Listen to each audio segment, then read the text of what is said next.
Next, we have Dr. Balvinder Singh Gill, who is a consultant public health medicine specialist, who currently heads the Special Resource Center at the Institute of Medical Research, Ministry of Health, Malaysia. Dr. Balvinder headed the formation of the COVID-19 modeling team at the National Institutes of Health, Ministry of Health, and which was credited for forecasting the COVID-19 pandemic trends in Malaysia. In addition, Dr. Balvinder spearheaded the development of the information and documentation sector, which serves as the Center for Informatics, Data Management, and the repository for the Disease Control Division, Ministry of Health. He serves as a consultant epidemiologist for WHO TDR on dengue early warning response system and the National Environmental Health Action Plan. Dr. Balvinder, please. Thank you very much, and thank you for inviting me. And it's such a privilege here to be speaking in a conference that actually we are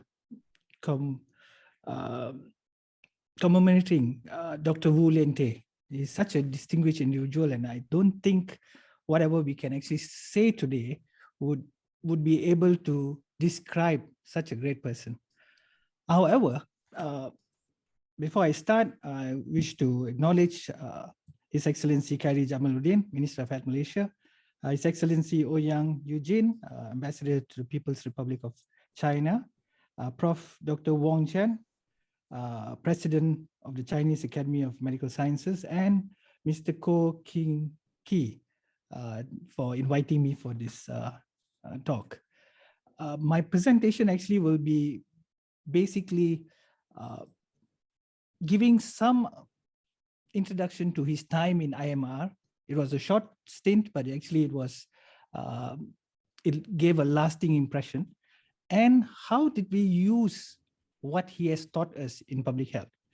So before I will just say that once he finished his education in UK, he came back, he joined IMR, and IMR acknowledged his time in Malaysia.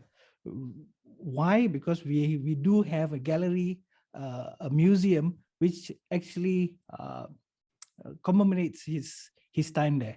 So in 1903 to 1904, he came to IMR. It was an awkward time for him. I'm sure he had a different experience when he was in UK, but he came back to Malaysia and he did his research in IMR. He did research on beriberi, he did on parasitic nematodes, malaria, and he was acknowledged in our reports, in our research, this 50-year research report, and also the report in 1904, where that current director of IMR, C.W. Daniels, actually wrote that he has done great work in IMR. And he also acknowledged in his report, in his own words, he said, "For myself, I can only say that my year in the Institute had prepared me nicely for the early heart-rending, though eventually successful attempts to stop the serious pandemic of pneumonic plague, which suddenly struck Manchuria in autumn of 1910. So we are glad that his time in IMR was a time which actually not only served him, but is serving us till today. And that's how we actually remember him, by having a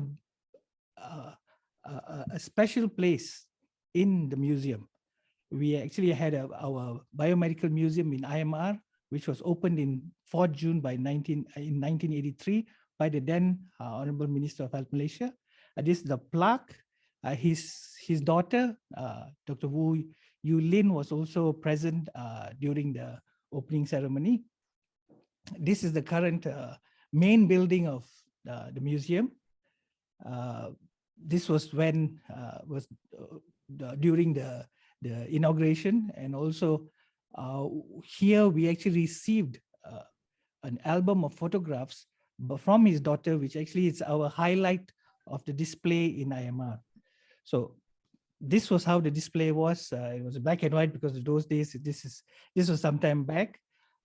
It was officiated by his daughter, and this is the current upgraded gallery, We have a new gallery. It's been upgraded with all his few but precious items which has been donated by his family members, and items which has been present during his time in IMR.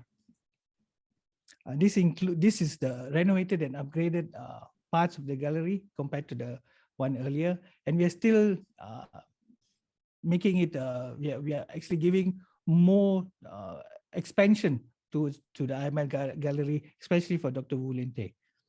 This is essentially our pride. We have a photographic record of the anti-plague work in China from 1910 to 1930. It's a 155-page document with over 300 printed photographs. We keep it. It's our prized possession in our museum, and we have a whole range of photographs which is available, which you can actually observe and see. We also have a lot of his collections, his books, the original books, the first copies, which was actually donated thanks to the family members, his daughter, and also some items which was from Harbin University. In addition, as what our Honorable Minister just mentioned, the initial part of the COVID-19 pandemic, we had an expert team from China visiting Malaysia. And one of the highlights of their visit was actually they visiting our museum and visiting the gallery for Dr. Wu Lieh-Teh, where in fact they were very appreciative, and we also were very appreciative that we have a common hero among us. In addition, the museum and the gallery actually attracts a lot of visitors, international visitors. We had those from the regional director from Western Pacific health authorities from Uganda, Kenya, and etc. We have these are only the photos I have, but we have much more. And one of the highlights is actually from a gallery, this comments from Dr. Anwar Faisal, which is the president of the Dr. Wu Lieh-Teh Society, which gave his remarks, and also from the University of UN University, where they have actually commented on the works and also the gallery of Dr. Wu Lieh-Teh. So now I'll move on to the next part of the presentation. So why do we actually, why is he so important, especially for a public health perspective? What he did in the Manchurian Plague was actually the cornerstone of disease control, especially in respiratory diseases spread by respiratory infections, like especially what we are facing now in COVID-19. So he found out it was due to a droplet spread after doing autopsy on a patient, mask wearing, disinfection, population movement, quarantine, and isolation. When you look at this, it looks so interesting that this is exactly those interventions which we are doing today. Before the vaccine was actually brought in, these were the tools. And these were the tools which was brought or was introduced as a package by Dr. Wu Lieh-Teh in a respiratory infection in Manchuria more than 100 years ago. This is an extraordinary feat, which actually has taught us that, well, we can still do the same interventions even after that many years. So he was the one who determined it was a droplet infection. He came up with a mask, as simple as what Dr. Prof. Victor Ho was mentioning, something simple, but it actually goes a long way. The interesting story about Dr. Gerald Mesny, who didn't believe him to his own peril, that he unfortunately succumbed to the disease. And till today, we are still benefiting from what he has introduced.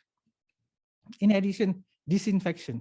He came up with cremation, encouraged using fireworks because the sulfur would actually disinfect. We are still disinfecting our hands. So there's so many parallels to what was done 100 over years ago by him and what we're doing here today.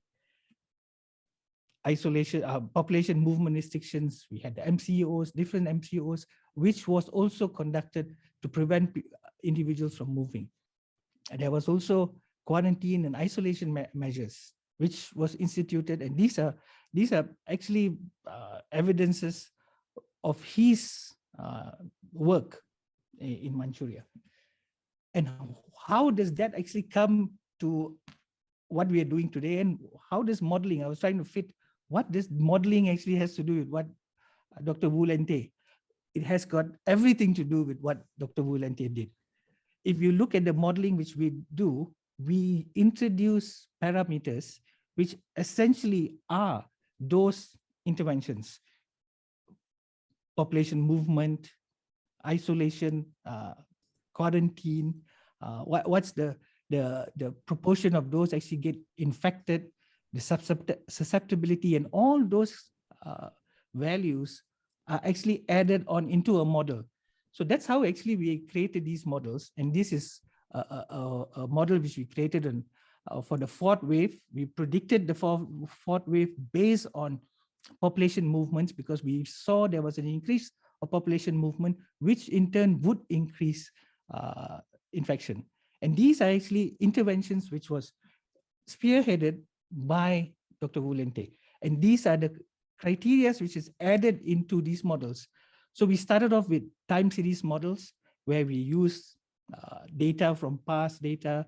However, those models were not good enough. There was limited data, uncertain trends. You only could forecast short term. So we actually expanded on that. We came up with a mechanistic compartmental model where we had an extended SEIR model. I do hope that I am not taking too much of time. Maybe give me about 3 to 5 minutes. Would that be all right? No worries. Continue, please. Okay, great. Right. So we came up with the extended SEIR model, which is the susceptible, exposed, infected, isolated, and quarantine. So these different parameters are actually measured. So how many individuals are quarantined? What's the proportion? How many are isolated? How long we isolate them? How fast we isolate them? How many are actually using this mask wearing, so that you are preventing yourself from, you're exposed but not getting infected? And then if you're decreased your movement. So based on that, the values and the criteria we came up, we were able to model the outbreaks. So however, as time moves, these parameters change. So we had to incorporate that into our model. Because if you say that now people are moving, just say X amount of amount, but tomorrow it changes. So we have to have a time varying sort of function in the model. So we came up with a time varying SIR model. We expanded our model to make a dynamic sort of this criteria, a dynamic output of what's happening. So if more people are wearing masks, you have to have a dynamic sort of a model. Subsequently, we expanded the SIR model to a SEIR model. But I think to go through all of this will take a long time. But essentially, we expanded the model, we improved the model, and then we came up with a Bayesian framework to validate the model. So in this situation, when we have our models, we wanted to validate them. We ran a Bayesian probabilistic about 20,000 times, come up with the most highest frequency, and that was a validation process. So once we had that, then we could come up with a time varying Bayesian framework. So this is the last and most advanced model we came out with, which actually forecast what we have done for vaccination. So this was the first model which we came out in the SIR model for the second wave. So this was in early 2000. So in early 2020. So if you can see, the model was done very much in advance, and those were the cases we were seeing in April. And as we can see, the model actually projected exactly what cases were happening. Why? Because we could measure what was the intervention being used. And these interventions were interventions which was pioneered by Dr. Wu Lieh-Teh. Then we had another one more model when we knew that there was a subsequent third wave. This is, we said that since we are lifting the restrictions, cases will go up. And subsequently, yes, it did. Because once we started lifting, the interventions were less. So we could measure how much of the interventions really affected what is actually happening on the ground. Same time when we had, finally, when we had Omicron, and also, we had the Delta wave, and we had vaccines being introduced. So we had a model like this, the one in where we expected the cases to be in the brown area, and it did. So the model actually started and it followed exactly, and until the end of last year, the model actually fitted to what we were expecting. So these are interventions which all was done based on these control measures, which was developed 100 years ago, measured now, put into a mathematical equation, and we can model out what will happen if we institute that, or relax it, or come up with new interventions, or many interventions. So basically, we were able to use it for a lot of integration into our websites, providing access to the public, giving the details of the R value, which we produce every day till today from the start of the outbreak, come up with forecasting models. We also was able to advise on some of the interventions, or whether to relax or to increase the interventions. There were several achievements. We published at least about almost a dozen papers, and several awards were actually won with the work we did on these models, and also the equations and software which we created. I got a video for IMR, but I don't think I'll be able to. It's already about time, so I won't be able to say this. I mean, to play this, because it's about, I think, 5 minutes, so we will skip that. And well, so I'll end my talk with a thank you to Dr. Wu Lieh-Teh and everyone who is attending this talk.